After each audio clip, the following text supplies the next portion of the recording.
श्री गुरु गोविंद सिंह जी के दरबार में एक दिन एक व्यक्ति ने आकर उनसे कहा, गुरु साहब, इस जंगल में एक बहुत बड़ा खूनी शेर रहता है जिसने बहुत से पशु मार डाले हैं। यह सुनकर गुरुजी ने अगली सुबह राजा भीमचंद को शिकार करने के लिए आमंत्रित किया। राजा भीमचंद को शिकार करना अच्छा लगता था। अरे हम तो शिकार के लिए ही बने हैं, हम शिकार करने नहीं जाएंगे तो कौन जाएगा? उसने गुरुजी का प्रस्ताव स्वीकार कर लिया और उसे अपनी बहादुरी दिखाने का एक मौका मिल गया। गुरुजी का प्रस्ताव सुनकर राजा भीमचंद अपने कुछ चुने हुए वीरों के साथ गुरुजी के दरबार में जा पहुँचे।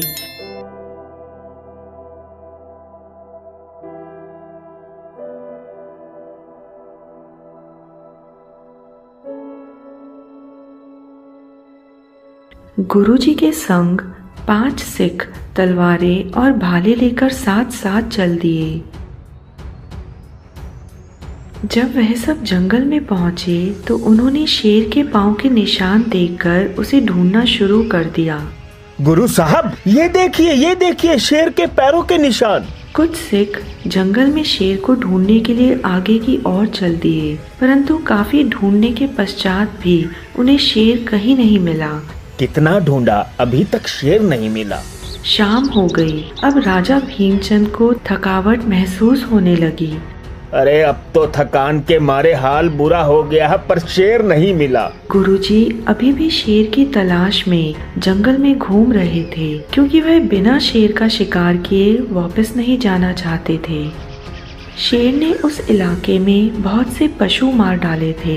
राजा भीमचंद अंदर से घबरा रहा था। वह मन ही मन सोच रहा था, रात के समय बिना रोशनी के शेर से टक्कर लेना समझो अपनी मौत को बुलाना है।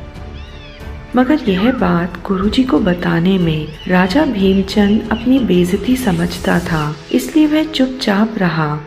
गुरुजी सबको लेकर घने जंगल में अंदर की ओर जाने लगे। राजा भीमचंद उन्हें रोकते ही रह गए, परंतु गुरुजी तो उसका घमंड तोड़ना चाहते थे।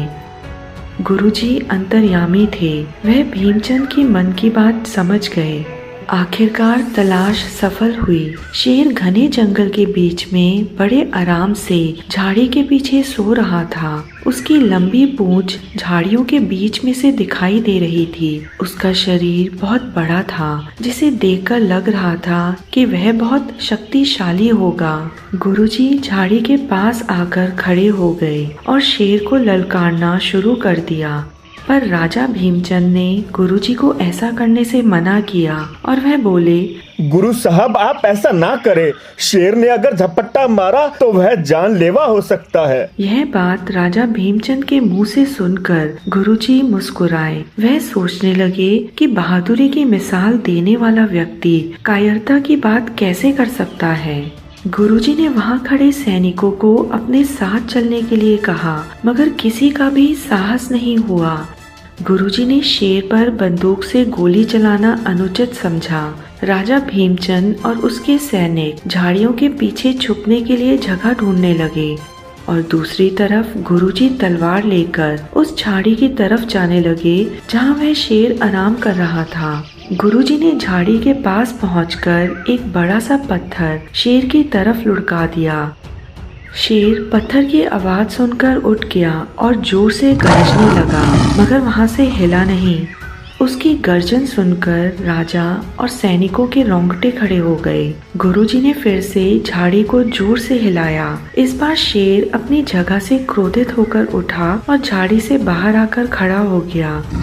उसने अपना मुंह खोला और जोर से गरजने लगा। यह देखकर गुरुजी के साथी सिख भी डर गए, परंतु गुरुजी वहीं पर खड़े रहे और शेर की आंखों में एक टक देखते रहे। शेर ने अपनी पूंछ को जोर से हिलाया। गुरुजी ने उसे फिर से ललकारा। गुरुजी की ललकार सुनकर शेर उनकी तरफ झपट्टा मारने को तैयार हो गया और इधर गुरुजी भी तैयार हो गए।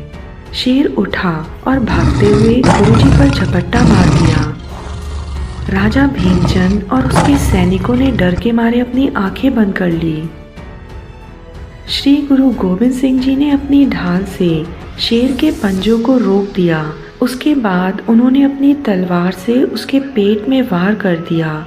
इससे पहले कि शेर दोबारा हमला करता, गुरुजी ने फिर से वार किया और इस बार शेर धरती पर गिर गया। वह जैसे ही धरती पर गिरा, उसके पंजे कुछ देर हिले और मुंह से गंभीर और भयानक आवाज निकली और फिर उसका शरीर अडोल हो गया। अब शेर मर चुका था।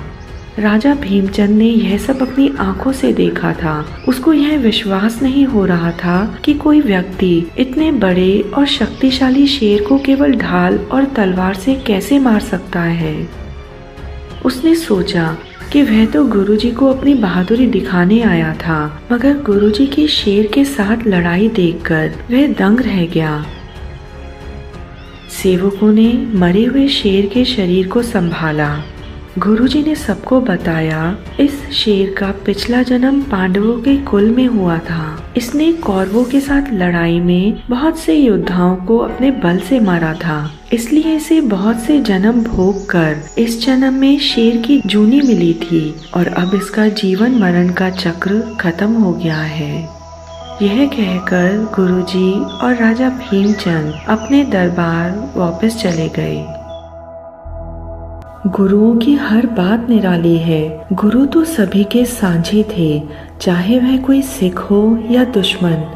जितनी उन्हें अपने सिख और आम आदमियों की फिक्र थी, उतनी ही उन्हें अपने दुश्मनों की। परंतु जब दुश्मन अति पर आ जाते थे तो उन्हें खत्म करने के सिवा कोई और चारा नहीं होता था। जब कोई दुश्मन गुरु साहिब के हाथों मुक्ति पाता था, यानी मर जाता था या घायल हो जाता था, तो उन्हें भी गुरु साहिब आर्थिक सहायता देते थे। जानते हैं कैसे? श्री गुरु गोविंद सिंह जी के जितने भी तीर रहते थे, उनमें सोना लगा होता था। गुरु साहिब जी उन्हीं तीरों से लड़ते और दुश्मनों के कितने ही सैनिकों को समाप्त तथा घायल कर देते। इसी से आप अंदाजा लगा सकते हैं कि वह कितने साहसी होंगे। उनके साहस के आगे भय भी नतमस्तक था। इतने बड़े योद्धा होते हुए भी वह बहुत ही करुणा भाव के थे और भक्ति में विश्वास रखते थे।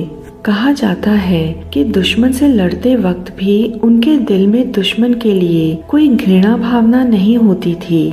उनकी कमान से दुश्मन के लिए निकला हर तीर अपने साथ सोना लिए ही निकलता था। जब सिखों ने उनसे पूछा कि इस तीर से मरते तो दुश्मन हैं, फिर इस तीर पर यह सोना क्यों?